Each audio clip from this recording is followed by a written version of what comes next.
ایمانوں والو، اے مسلمانوں، تم کسی بھی انسان کی بدگمانی اپنے دل میں مت پالو۔ بعض بدگمانیاں انسان کو گناہگار بنا دیتی ہیں۔ ضروری نہیں ہے کہ آپ جو سوچیں وہ بالکل صحیح ہو۔ مولانا جرجی صاحب یہاں بیٹھے ہیں، ڈاکٹر ہیں، مثال کے طور پر ڈاکٹر ہیں، فرض کر لو ہمارے مکھیہ اتھی جو بیٹھے ہوئے ہیں دیویندر پرساد یادو جی، یہ بھی ایک ڈاکٹر ہیں، مان لیجیے۔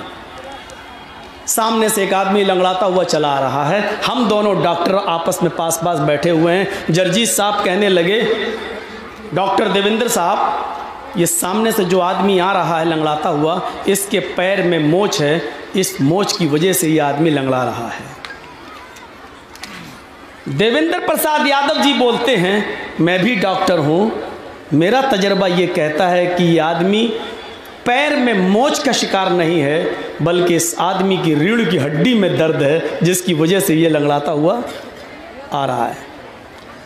دونوں ڈاکٹر، میں کہہ رہا ہوں پیر میں موچھ ہے اس لیے لنگڑا رہا ہے، دیویندر جی کہہ رہے ہیں نہیں، اس کی ریڑھ کی ہڈی میں درد ہے اس لیے لنگڑا رہا ہے۔ جرجیت صاحب نے کہا، دیویندر جی اگر اس کے پیر میں موچھ نہیں ہوئی تو 1000 روپیہ میں ہار جاؤں گا، شرط ہے، تجربے کار ڈاکٹر ہوں، 1000 روپیہ ہار جاؤں گا۔ ادھر سے دیویندر جی بھی بولے، اگر اس کی ریڑھ کی ہڈی میں درد نہیں ہوا تو 1000 روپیہ میں ہار جاؤں گا۔ چلیے 1000 کی شرط لگ گئی۔ اتنے میں لنگڑاتا ہوا وہ آدمی میرے پاس آیا، کہنے لگا تم دونوں لڑ کیوں رہے ہو؟ نہ میرے پیر میں موچھ ہے، نہ میری ریڑھ کی ہڈی میں درد ہے، میری تو چپل ٹوٹ گئی تھی جس کی وجہ سے میں لنگڑا رہا تھا، میری تو چپل ٹوٹ گئی تھی جس کی وجہ سے میں پھسلتا ہوا لنگڑاتے ہوئے آ رہا تھا تاکہ چپل رہ نہ جائے، جڑوا لوں گا کہیں۔ آپ دونوں کا تجربہ فیل ہے۔ دیکھیے میں نے گمان پالا اس کے پیر میں موچھ ہے، دیویندر جی نے گمان پالا اس کی ریڑھ کی ہڈی میں درد ہے، لیکن دونوں کی گمان اپنی اپنی جگہ دھرے کے دھرے رہ گئے۔ اصلیت یہ تھی کہ اس کے پیر کی چپل ٹوٹ گئی تھی۔ میرے بھائیوں ذرا غور کرو، قرآن اسی طریقے کی بدگمانیاں کرنے سے انسان کو روکتا ہے، حکم دیتا ہے، یا ایھا الذین آمنوا اجتنبوا کثیرا من الظن ان بعض الظن اثم۔ ایمانوں والو تم کسی کے بارے میں بدگمانی مت کیا کرو، زیادہ بدگمانیاں مت پالا کرو اپنے دلوں میں۔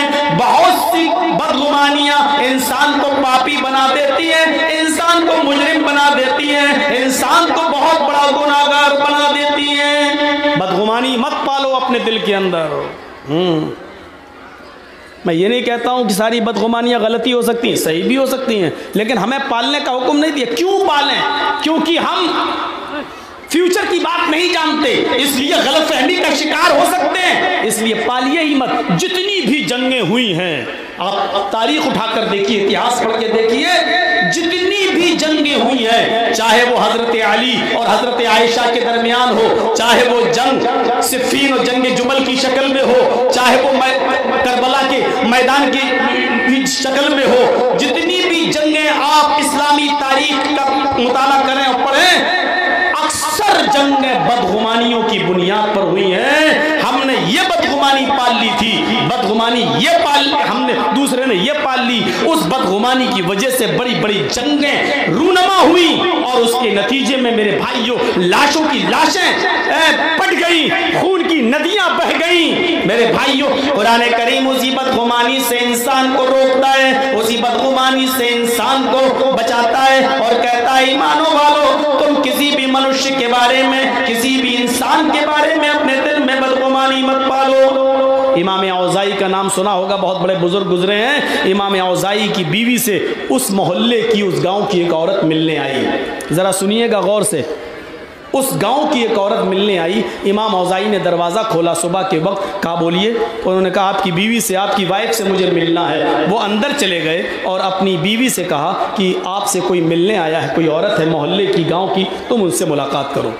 امام اوزاعی کی بیوی چٹائی لائیں، اس زمانے میں کھجور کے پتوں کی چٹائی بنا لی جاتی تھی، کھجور کے پتوں کی وہ چٹائی بچھا دی، اور امام اوزاعی کی بیوی نے اس عورت کو جو گاؤں سے آئی تھی اس چٹائی پر بٹھا دیا۔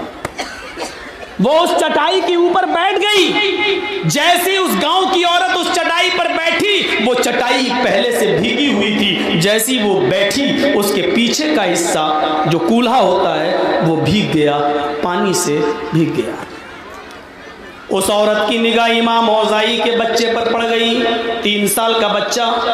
اس عورت نے دماغ میں یہ گمان رکھ لیا کہ اس بچے نے اس چٹائی پر پیشاب کیا ہوگا اور اس بچے کے پیشاب کی وجہ سے میرا یہ کپڑا خراب ہو گیا. اب مجھے نہانا پڑے گا، مجھے غسل کرنا پڑے گا اور یہ کپڑا دھلنا پڑے گا. محلے کی گاؤں کی وہ عورت کہنے لگی امام اوزاعی کی بیوی سے کہ ایک عورت آپ سے ملنے آئی، آپ کا بچہ کھیل رہا ہے، آپ اپنے بچے کو کیئر نہیں کرتی ہیں، آپ اپنے بچے کی دیکھ ریکھ نہیں کرتی ہیں. آپ کے بچے نے پیشاب کر لیا چٹائی پر اور آپ نے ایک مہمان کے لیے وہی چٹائی بچھا دی ہے. میں انہی کپڑوں میں نماز پڑھتی ہوں، میں انہی کپڑوں میں نماز پڑھتی ہوں اور یہ کپڑے اور اس پیشاب کی وجہ سے اس پیشاب نے میرے کپڑے کو ناپاک کر دیا. امام اوزاعی کی بیوی نے فرمایا میری بہن تمہیں شرمندہ ہونے کی ضرورت نہیں ہے، تم جس کو پیشاب سمجھ رہی ہو میں تمہیں گارنٹی دیتی ہوں کہ یہ پیشاب نہیں ہے، تمہارا کپڑا ناپاک نہیں ہوا ہے. تم بے فکر رہو، نشچنت رہو، تمہیں گھبرانے کی ضرورت نہیں ہے. میں اپنے بچے کو کیئر کرتی ہوں، میں جانتی ہوں یہ بچہ کیا ہے، میں جانتی ہوں، مجھے اچھی طرح معلوم ہے کہ بچہ کب پیشاب کرتا ہے، کب کرانا چاہیے. میں نے آپ کو کسی اس بچے کے پیشاب پر نہیں بٹھایا ہے، آپ نشچنت رہیے. اس عورت نے اور بھڑاس نکالی، میں کیسے نشچنت ہو جاؤں، میں کیسے بے فکر ہو جاؤں، مجھے نماز پڑھنا ہوتا ہے. اگر اس بچے نے پیشاب نہیں کیا تو مجھے سیٹسفائی کیجئے، مجھے مطمئن کیجئے. پھر یہ پانی کہاں سے آیا، یہ کیا تھا چٹائی پر؟ امام اوزاعی کی بیوی بولتی ہے دیکھو یہ مجھ سے مت سنو کہ یہ کیا تھا، بس اتنا یاد رکھو کہ یہ پیشاب نہیں تھا. کہا نہیں، آپ کا کام ہے مجھے سیٹسفائی کرنا. میں نے اپنے دماغ میں ایک گمان رکھ لیا ہے کہ یہ پیشاب ہے، مجھے گھر جا کر نہانا اور یہ کپڑا دھلنا ہے. اگر پیشاب نہیں تو آپ بتائیے. امام اوزاعی کی بیوی مجبور ہو گئی، کہنے لگی جاننا چاہتی ہو یہ جس چٹائی پر تم بیٹھی ہو یہ بھیگی ہوئی چٹائی تھی، اس پر بچے کا پیشاب نہیں ہے، تم جاننا چاہتی ہو یہ کیا ہے؟ آئے میری بہن گاؤں سے آنے والی ہے عورت، کان کے پردے کھول کر سن. میں یہ بات بتانا نہیں چاہتی تھی لیکن مجبور ہو کر بتا رہی ہوں کیونکہ تجھے مطمئن کرنا، تجھے سیٹسفائی کرنا یہ میرا فرض ہو گیا ہے. آئے میری بہن یہ میرے پتی کے، یہ میرے ہسبینڈ کے آنسو ہیں، یہ میرے ہسبینڈ کے آنسو ہیں، یہ میرے شوہر کے آنسو ہیں.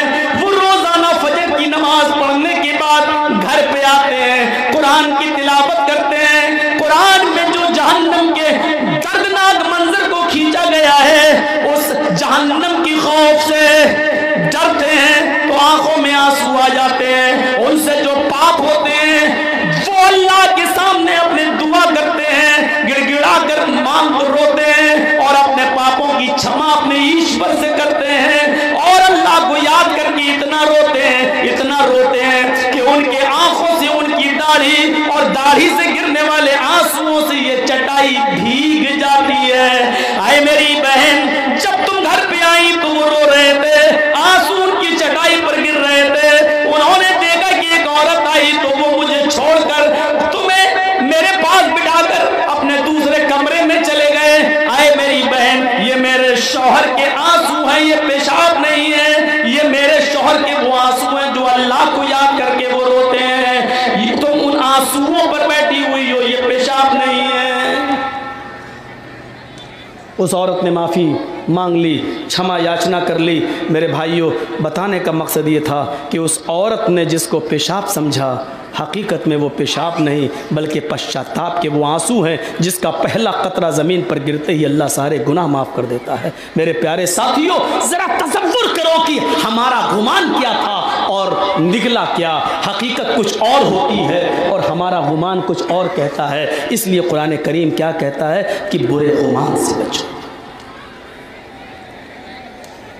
برے گمان سے بچو. یا ایھا الذین آمنوا